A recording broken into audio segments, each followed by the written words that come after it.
Olá, aqui estou mais uma vez para outro vídeo. Hoje eu vou gravar o vídeo 27 do livro Boa Nova, Psicografia do Chico Xavier, pelo espírito Humberto de Campos. Esse capítulo tem como título A Oração do Horto. Horto é um pequeno jardim ou pequena horta. Ficava ali perto do Monte das Oliveiras, né, encostadinho no sopé do Monte das Oliveiras. E Jesus, então, vai com seus discípulos fazer uma oração.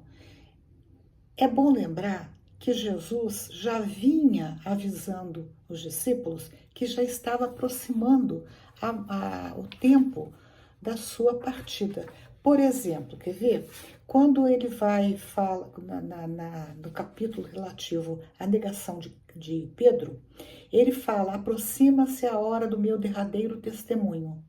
Quer dizer, ele está dizendo aqui que ele tinha tido vários testemunhos ao longo da sua existência, mas aquele seria o seu último testemunho. A crucificação, né, a condenação injusta que ele havia de receber. Mas na oração do horto, ele novamente fala: Pai, eis que é chegada a minha hora. Acolhe-me em teu nome, eleva o teu filho, para que ele possa elevar-te entre os homens, no sacrifício supremo.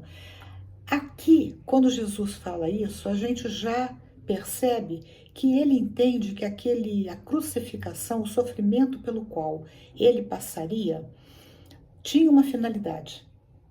E era o testemunho, seria um momento em que ele demonstraria para os seus discípulos o que aquela passagem de dor significaria como exemplo para os seus discípulos.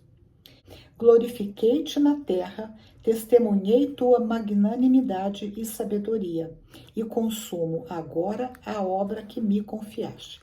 Ou seja, durante toda a sua vida, ele demonstrou ser fiel a tudo que Deus confiou a ele. E naquele momento estava se aproximando o momento em que seria a consumação, quer dizer, o término, o fechamento da obra que Deus tinha confiado a ele. E que obra foi essa? De implantar o Evangelho na terra. Continua Jesus: nesse instante, pois, meu Pai, ampara-me com a luz que me deste, muito antes que este mundo existisse. Aqui é muito interessante porque Jesus faz uma revelação. Ele afirma para nós que muito antes que este mundo, a Terra, existisse, Jesus já existia. E a doutrina espírita afirma, né, que Jesus, como governador do nosso planeta, ele foi um que organizou toda a estrutura do planeta Terra. Então antes do planeta existir, Jesus já existia. Então olha quantos bilhões de anos isso tem. Hoje nós sabemos que a Terra tem aproximadamente 4 bilhões e meio de anos. Então, antes do surgimento e da configuração da Terra como ela é, Jesus já existia. Agora, imagina Deus, que foi o Criador de tudo, inclusive o Criador de Jesus. A nossa galáxia, a galáxia, né? Ou melhor, o nosso universo tem pelo menos 13 bilhões de anos. É muito tempo, né? Então, aí a gente vê o quanto que nós somos grandes por sermos criaturas de Deus e ao mesmo tempo pequeninos, pela fragilidade da nossa vida e que a nossa vida se esvai rapidinho, né? Como diz o outro, né? Para morrer basta estar vivo. E aqui morrer no sentido espírita do termo, né? Porque nós sabemos que o espírito não morre, jamais. Nós desencarnamos, mas a gente continua vivo. Podemos passar para outra dimensão, mas sempre vivos, porque o espírito é imortal. Bom, daí Jesus continua, né, no relato de Humberto de Campos e diz assim: manifestei o teu nome aos amigos que me deste. Quer dizer, ele, orientou os discípulos, que são os amigos que Deus deu para ele ensinar o seu evangelho. Eram teus e tu mos confiaste.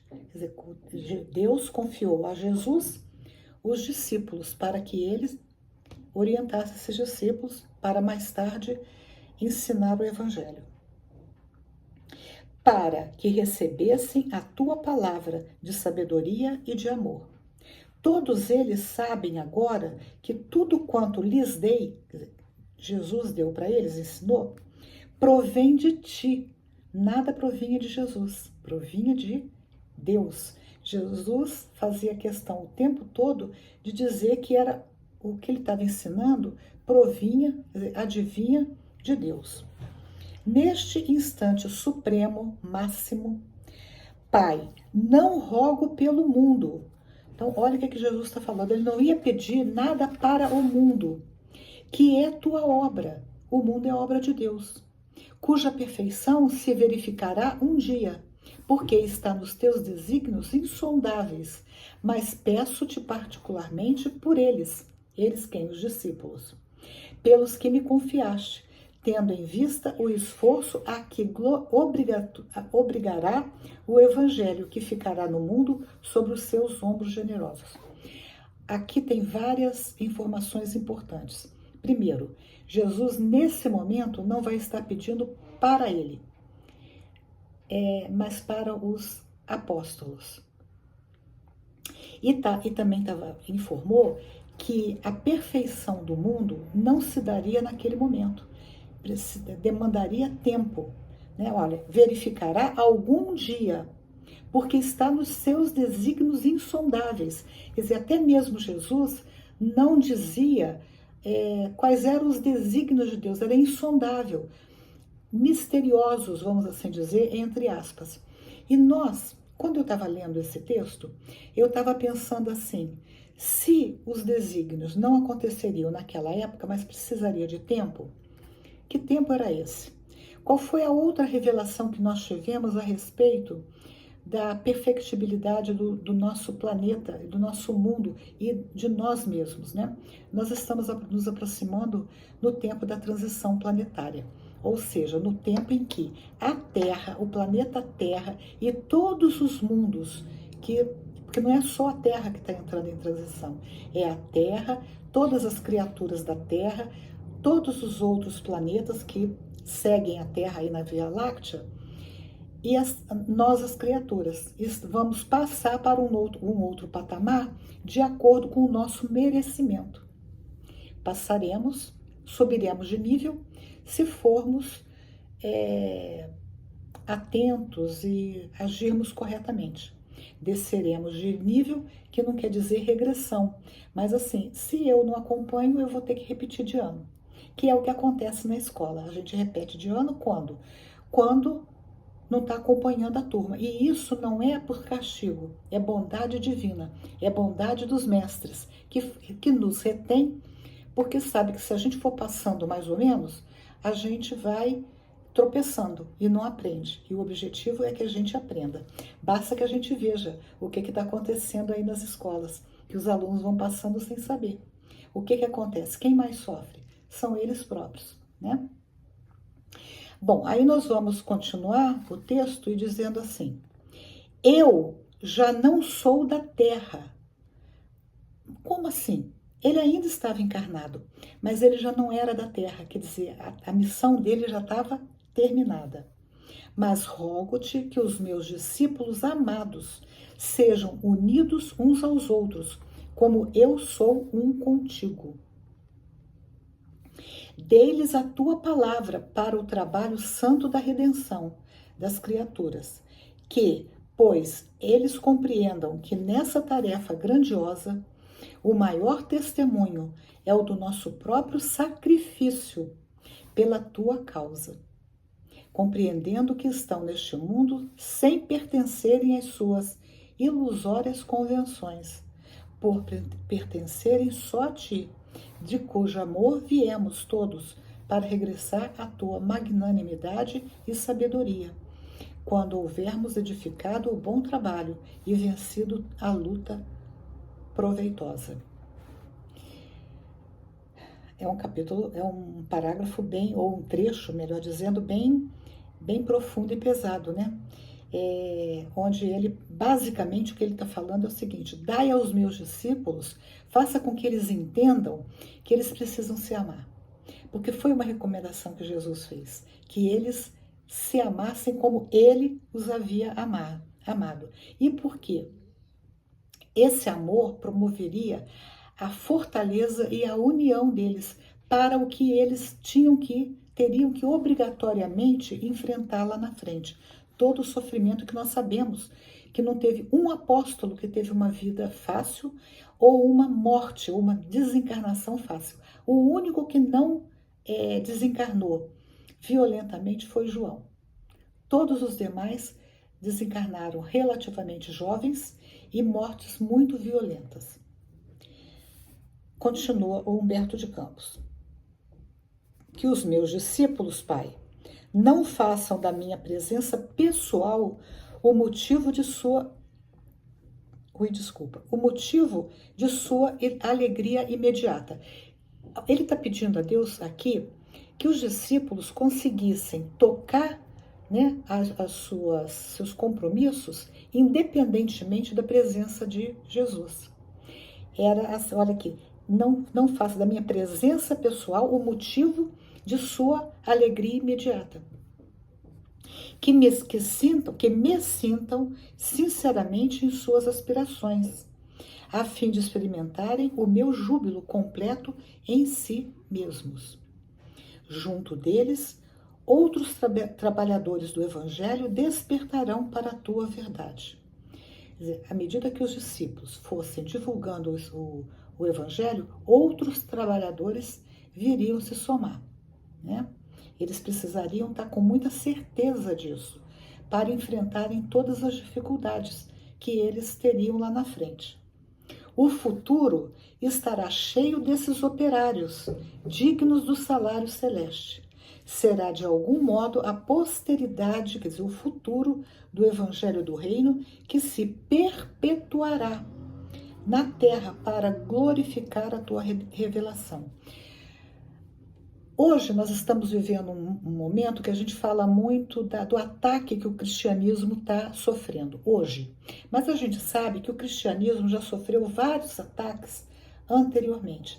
E esse texto aqui, que é uma revelação feita pelo Humberto de Campos a partir da oração de Jesus no horto, tem um negócio que consola muito os nossos corações, porque Jesus fala assim: será de algum modo a posteridade do Evangelho, do Reino, que se perpetuará, quer dizer, não terminará nunca. Pode passar por reveses, tropeços, mas se perpetuará na terra para glorificar a tua revelação. Proteja-os a todos, Pai. Que todos recebam a tua bênção, abrindo seus corações às claridades renovadoras. Naquele momento, os discípulos, eles ainda estavam passando por uma situação de dúvida, de sombra interior, né? Eles tinham, tanto é que quando Jesus é condenado, eles se dispersam, eles ficam amedrontados. Então Jesus aqui, sabendo o que ia acontecer, pede a Deus que os ilumine, para que eles se fortaleçam. Pai justo, o mundo ainda não te conheceu. Eu, porém, te conheci e lhes fiz conhecer. Jesus conheceu Deus e fez os discípulos conhecerem através dos seus ensinos. Te fiz conhecer o teu nome e a tua bondade infinita, para que o amor com que me tens amado esteja neles e eu neles esteja. Aqui é importante a gente lembrar em quantas vezes, né, Jesus falou que Deus era amor, que Deus era bondade infinita. Então, mesmo em todas as dificuldades, os milagres, por exemplo, né? Mesmo em todas as dificuldades, os discípulos sabiam que Jesus era um ser especial e que ele sempre reverenciava esse Pai de bondade infinita. Bom, aí eles sobem no morro. Os demais discípulos vão embora. Ficam com Jesus Simão Pedro e os 2 filhos de Zebedeu. Sobe no Morro das Oliveiras, no Monte das Oliveiras, onde Jesus costumava meditar. Então, Jesus fala para eles que aquela seria a derradeira hora que ele teria com os discípulos. Derradeira é a última, né? E dá uma orientação para eles: orai e vigiai comigo, para que eu tenha a glorificação de Deus no supremo testemunho. Então ele está pedindo para os discípulos o quê? Para os discípulos, através da sua oração, o fortalecesse. Mas acontece que os discípulos adormecem. E Jesus desce, encontra-os dormindo e fala: despertai, não vos recomendei que vigiasseis? Não podereis velar comigo um só minuto? Os discípulos ficam envergonhados por não terem conseguido vencer o sono. E aí Jesus novamente fala para que eles vigiassem, né? E orassem. Mas eles novamente adormecem. E Jesus então fala: não conseguistes então orar comigo? E os 3 discípulos acordaram envergonhados. A paisagem desolada de Jerusalém mergulhava na sombra. Antes, porém, que pudessem justificar de novo a sua falta, um grupo de soldados e populares aproximou-se, vindo Judas à frente. Aí Jesus pergunta para Judas: amigo, a que viestes? Jesus sabia, mas ele pergunta a si mesmo. Depois, aí uma outra parte do texto diz assim: depois das cenas descritas com fidelidade nos evangelhos, quer dizer, os evangelhos descrevem essa parte fielmente, foi exatamente o que aconteceu. Judas deu o tal do beijo, né? Os soldados pegaram Jesus, prenderam, e aí o que ele diz? Pedro e João foram os últimos a se separarem do mestre bem-amado, depois de tentarem fracos esforços pela sua libertação. E vai continuar o texto e vai dizer que o único que permaneceu o tempo todo, que não debandou, foi o filho de Zebedeu, o João, que juntamente se conservou ao lado de Maria, a mãe de Jesus. Bom, aí João, depois Jesus é preso, Jesus é crucificado, mas aquela sensação de arrependimento de João, de não ter conseguido orar e vigiar junto com o mestre, nunca abandonou João. Ele ficou com aquele sentimento de culpa o tempo todo.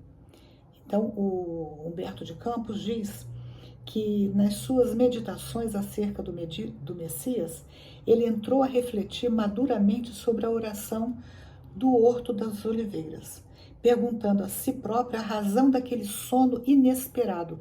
Ele não conseguia entender por que é que ele dormia com tanta facilidade. Bom, aí Jesus vai dizer assim para ele.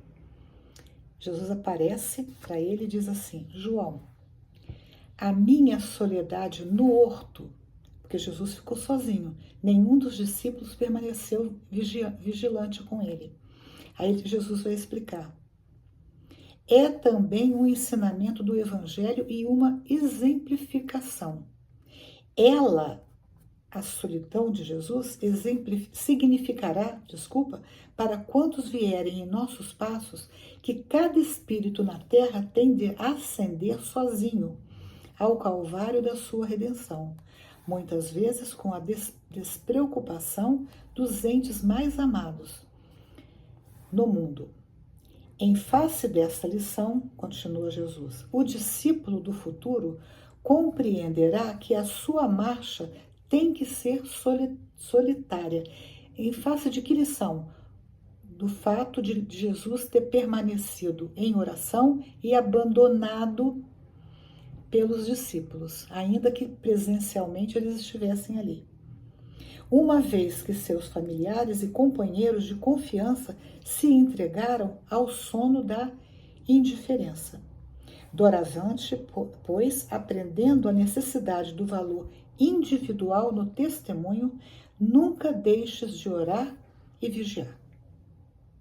E assim termina essa belíssima lição. Se gostaram desse vídeo, dê um joinha, compartilhem e, se desejarem, se inscrevam no canal, para que esse vídeo seja espalhado por mais pessoas. Até o próximo vídeo, se Deus quiser.